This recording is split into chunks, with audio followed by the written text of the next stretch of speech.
So in today's book review, it's largely going to be focused on one book, I think, because I already know, the books, 3 books on my shelf. I'm going to pull off. They're on the top of the top shelf. Not to say that they're the fanciest, like top shelf liquor. But we're going to start off with what I think is probably the greatest book, one of the greatest books ever written. I don't just mean math books. I think this is the, period, greatest book ever written. It's Roger Penrose's The Road to Reality, A Complete Guide to the Laws of the Universe. Why is this, in my opinion, one of the greatest books ever, period? This book is extremely ambitious, and it delivers on that ambition. It is, on one hand, a popular physics book, but on the other, it doesn't shy away from the hard math. Like, look at these symbols, right? It really dives into tensor calculus and Riemannian geometry and quantum mechanics. But it's a book that is for everyone, because you can read it with your eyes glazing over the equations, and most of the book still reads like a pop physics book. You can skip entire chapters because you don't understand them and still get a lot of the same things that you get out of all these other popular physics books. However, if you do have some university level mathematical training, you can still get a lot out of this book because of how much detail there are and the questions that exist in this thing, right? Gotta hold it up again to make a thumbnail about the greatest book ever, something really clickbaity. So it's a book for everyone. And here's another thing that's amazing about Roger Penrose's writing that I think really just puts him in a different class from other pop physics writers. Not to throw too much shade on all these other people, the Brian Greens of the world or Sean Carroll's or whoever, but Sean Carroll's pretty good about this too, but a lot of the people who write pop physics books, they write about their theories, and they sort of push their own theory as if it's true. So obviously I'm talking mostly about string theorists here. And Roger Penrose, in fact, this is just true of pop science or just any books in general, I've noticed with him more than anyone else, he's really upfront about what he believes and what the issues are with his beliefs and the strengths of his beliefs and the issues and strengths of beliefs that differ from his. And I think you'll see this as you read the book. He's really careful to say stuff like, look, this is my viewpoint.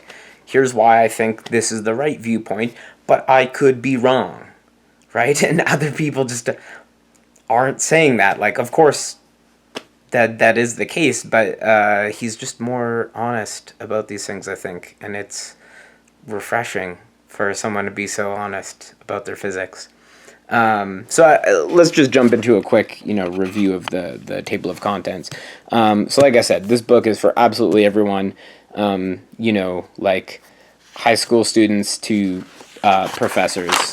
You'll probably learn something, unless you have specifically done a degree in physics where you've specifically studied all these topics and the string theory and twistor theory at the end. But if you're not that person, then you have something to learn, and you will be able to read this book at many different stages in your life. I've opened this book many different stages in my life, and I always learn something, and I'm always surprised at remembering something that's in there. He goes on little fun diversions. Okay, we'll see some in a moment, right? But so, we're starting, what is real, Platonic truth, talking about just, starting off with the Pythagorean theorem, Euclidean postulates, right? Hyperbolic geometry. I mean, this is already a really interesting chapter in terms of like history and philosophy of mathematics, these first two chapters. Different kinds of numbers, complex numbers, and then, we're jumping right into, here this man is, in under 30 pages, basically tries to do all of real and complex analysis. I mean, I say all, definitely not all, but you're not going to find a better synopsis of these two subjects anywhere else. You're just not. Yeah. What else can we say? Okay, and then, we're already jumping on to, like, Riemann surfaces and stuff. So obviously, there's lots of nice hand-drawn pictures to accompany the explanations. Oh, so I should maybe mention, he says this in the book, like, the first half is mathematical background, and the second half is the actual physics.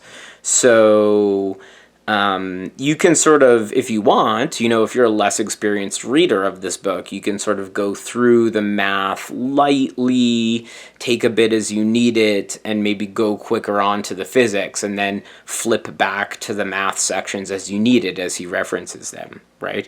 But of course, I'm a math guy, so I'm happy to just read the math part for the math's sake, right? Yeah, and there's lots of cool bits of history and stuff he tosses in here too. So, speaking of math for the math's sake, we talk about group theory and linear algebra. There's fiber bundles. I mean, there's a whole chapter he talks about, cardinal and ordinal arithmetic and Gödel's incompleteness theorem, right? So you're really getting like a rounded mathematical education, right? Okay, and now finally we once you've set up all the mathematical tools, you start talking about relativity. So, you could jump right to space-time if you wanted, but then, of course, once you get to the chapter on Minkowskian geometry, where you're recasting chapter 16 in terms of all this, like, abstract, like, calculus on manifolds and stuff, right? Especially if you want to understand the classical fields, the electromagnetic fields. But again, you can understand a lot of this without the math. You'll just understand more with it, obviously. And then we get into Lagrangians, Hamiltonians, a ton of stuff about, quantum mechanics, entanglement. Again, a lot of this stuff gets really thick into the weeds of mathematical rigor and detail in the way that other pop physics books won't, but again, you can read a lot of it like a pop physics book. Big Bang cosmology, measurement, paradox, different interpretations of quantum mechanics, string theory, supersymmetry, loop quantum gravity. And, of course, he does plug his own, spends a decent chunk of time on his own research, twistor theory. But again, I think you'll see in the book, like, he's just so refreshingly honest about, like, here's what I believe, here's what I work on. But hey, look, here's all this other stuff. And it's also really cool. I think there's problems with it. I think there's problems with my own stuff. But, yeah, so that is one of the greatest books ever written, period. So moving along, a much slimmer, denser book, right? Road to Reality. Road to Reality is big, right? It's a big book. This thing's like 1,000 pages. Like, it is thick. Here we come to a very concise book, a concise course in algebraic topology. By J.P. May. Great book. I love it. This book is probably not for you if you are not interested in category theory and if this is your first time studying algebraic topology. Concise could be replaced with terse here. This book is terse. But in a short span of time, it will introduce you to a lot of interesting ideas. So I think it makes for really good supplementary material to another algebraic topology textbook, or like read this once you have some experience, I would say. Like we're starting off. At the beginning, it starts off with some pretty classic stuff, right? That you see in a typical algebraic topology course. But then, already in chapter 2, we're talking about Van Kampen theorem, but like we're talking about the fundamental groupoid, and we're expressing this, in terms of limits and co-limits. So we're getting very categorical very quickly. And as you can see, this entire chapter is only 7 pages long. So it is concise indeed. And again, so we're doing a very, very classic development of algebraic topology, such as like covering spaces. But as you can see, the whole theory is covered in like 8 pages, and it's categorified. So yeah, this is not a book for the inexperienced, and it's definitely for those people interested in a really categorical perspective, right?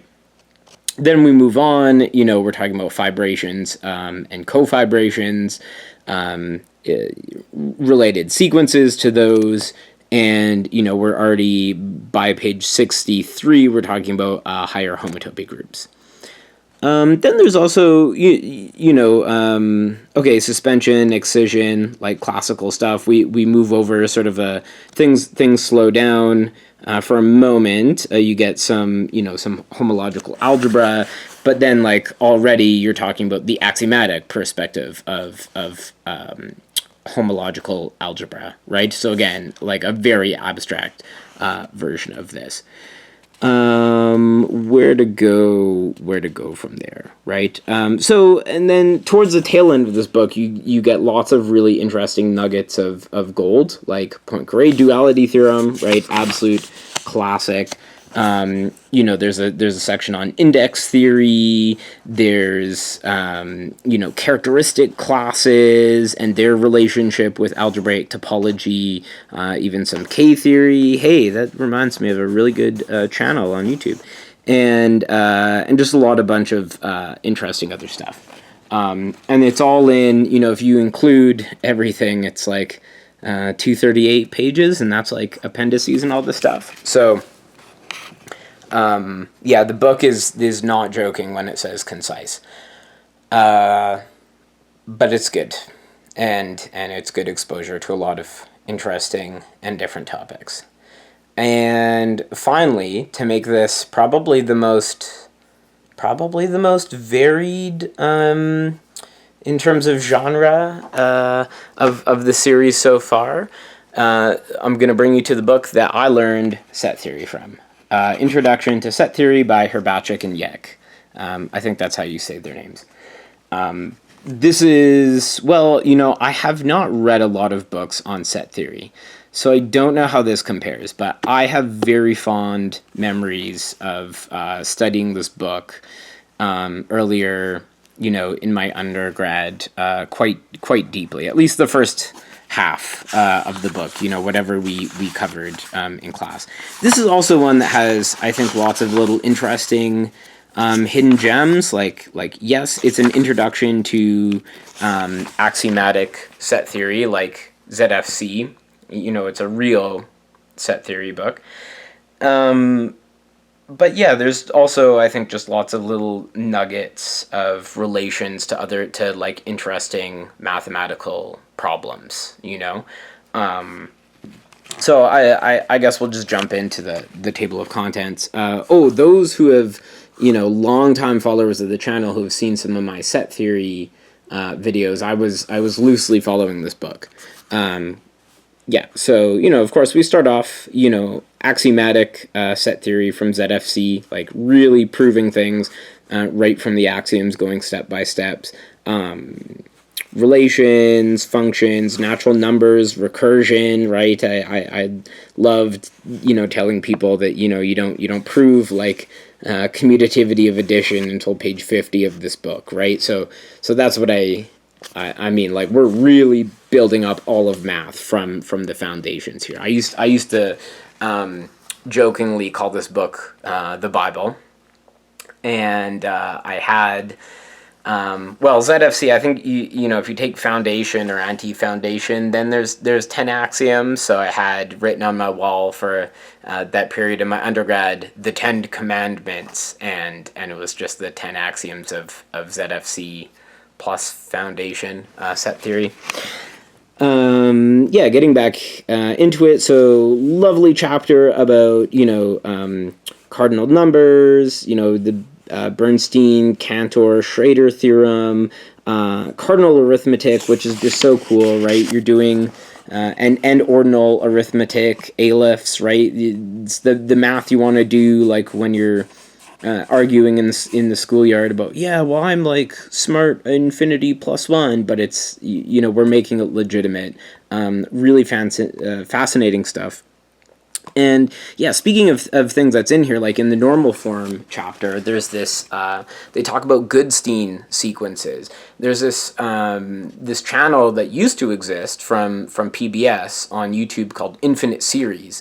Sadly, it's not around anymore, but they have an awesome video, I'll link it, on Goodstein sequences, and they frame it as like fighting this Hydra or whatever. So awesome video. Then, of course, you know, we get to the big one, the axiom of choice and its consequences. So there's, you know, a list of a number of common arguments in here using the axiom of choice. And I think there's even some exercises that are like, you know, see where the, try and find where the axiom of choice is used. And then, like, that's also really interesting, I think really good.